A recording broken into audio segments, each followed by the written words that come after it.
So welcome everybody, welcome to the garden. Have a bit of a wander through. So I've got all sorts of things going on here, some things in pots. We've currently got some black plastic down. We're trying to kill some of this grass so that we can extend our garden bed. So we've got a whole bunch of things still in pots. And then we've got some Hügelkultur raised garden beds that my hubby and I have made out of some hay bales. We've got little fruit and veggie seedlings in there, hence the mesh, because we have chickens at free range. So if we don't mesh it, everything just gets eaten basically. And what we've just done this week is we've created some potato towers. So there's our layered potato. So it's basically got straw. Then you've got the mixture of soil. So nice compost, soil, worm farm, castings, some dynamic lifter just to give it a bit of oomph, some blood and bone to feed the worms. And then we've got our potatoes. And then on top of that, we've wrapped some irrigation tubing and we've basically coiled our way up the tower. So that's what's going on there.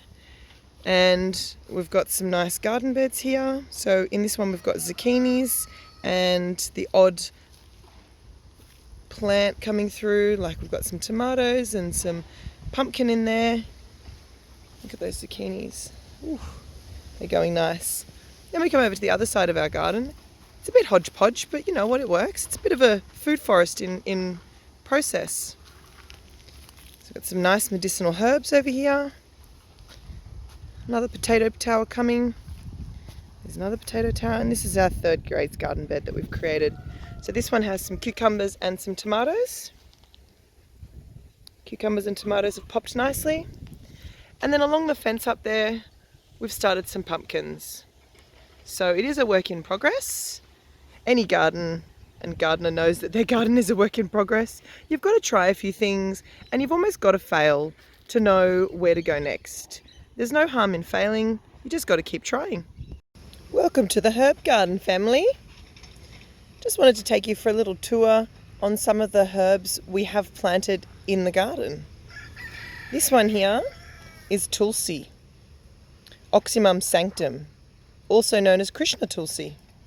It is one of the most, if not the most, holiest herbs in all of the world.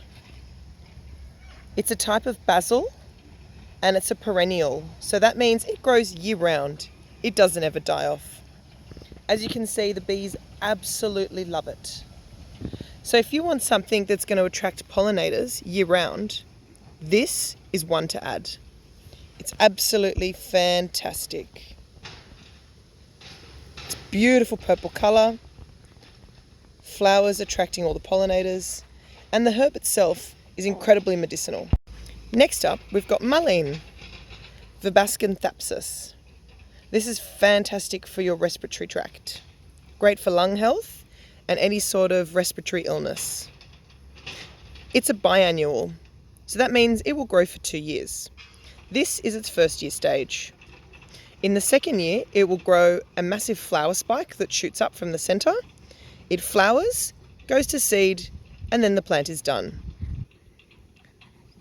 Next up, we've got pineapple sage, one of the salvia family.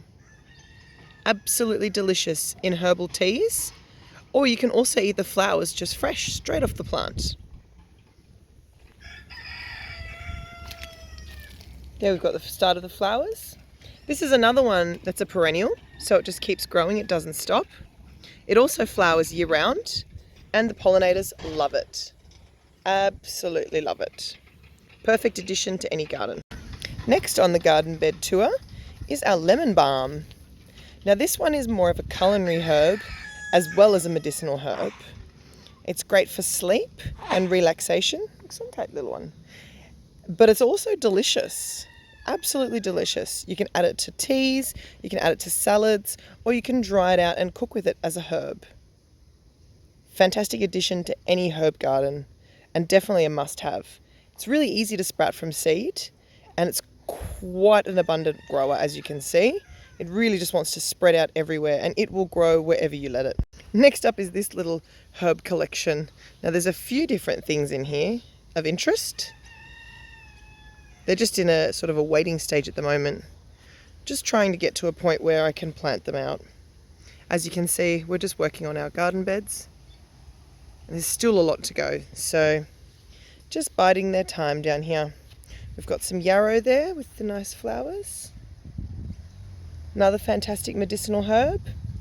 Right next to it we have stevia. You all know stevia. It's a great sugar additive. That's stevia. It's nice little flowers. Got a bit of oregano in a pot here growing with a pineapple head. That was the top of a pineapple. Ooh, then we got one of my favourites, chamomile. So chamomile not only smells beautiful, but it makes a fantastic medicinal tea. Great additive to any herb garden. I've got some fruit salad sage and some mugwort in there. I'll go into those in a bit more detail in another video. Here I've got two of my other favourites. On the left we have catnip, and on the right we've got mugwort. Now look, this mugwort doesn't really look that fantastic because it's in a pot at the moment and it wants to be in the ground. However, mugwort tends to grow big. So what I'm doing is I'm trying to limit its growth by keeping it in a pot. It will get planted out, however, but until then, it's not unhappy, but it's also not totally happy. Then we have catnip right next to it. Now catnip, most people know, cats love. They love the calming effect, but it's also great for humans. It has a really relaxing effect and it's delicious added to teas. It's a very aromatic herb. Mugwort is another one that's fantastic for relaxing. You can add it to teas, or you can also make a tincture out of it to help with sleep. I hope you've enjoyed my quick little tour around the garden. Now I didn't go into all of the plants we have here or into much great detail. That'll be for another video. But thanks for stopping by and coming on this journey with us. The Garden of the Healing Chameleon.